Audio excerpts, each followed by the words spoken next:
আমরা এই রিটে আপনার রেসপন্স নাম্বার 1, 2, 3 ইলেকশন কমিশন থেকে ক্যাবিনেট ডিভিশনের সেক্রেটারিকে তাদের ইনঅ্যাকশনকে আমরা চ্যালেঞ্জ করেছি এই মর্মে যে তারা পেপার পত্রিকাতে একটা রিপোর্ট এসছে যে জুনায়েদ আহমেদ আপনার প্রতিমন্ত্রী উনি ওনার শ্যালককে ইলেকশনে আনঅপোজড পাশ করানোর জন্য কাউকে নমিনেশন কিনতে দেয়নি।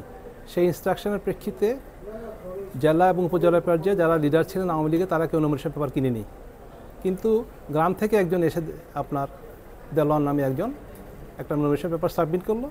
যেদিন সাবমিট করলো ওনাকে অপহরণ করে নিয়ে গেল ওনার শ্যালক। এটা পেপার পত্রিকায় এসছে।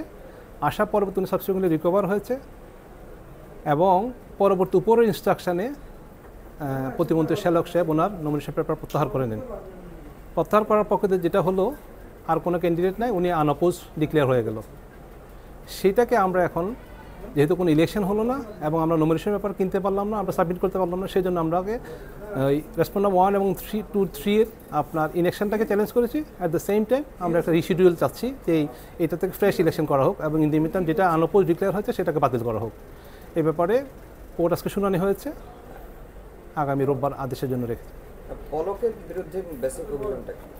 ওনার বিরুদ্ধে হলো বেসিক্যালি উনি যেহেতু ওই এলাকার প্রতিমন্ত্রী ওনার শ্যালক ক্যান্ডিডেট হয়েছিল, উনি চেয়েছিলেন যে অন্য কেউ নমিনেশন পেপার সাবমিট না করুক, উনি আনঅপোজড পাস করে যাবেন, এটাই ছিল ওনার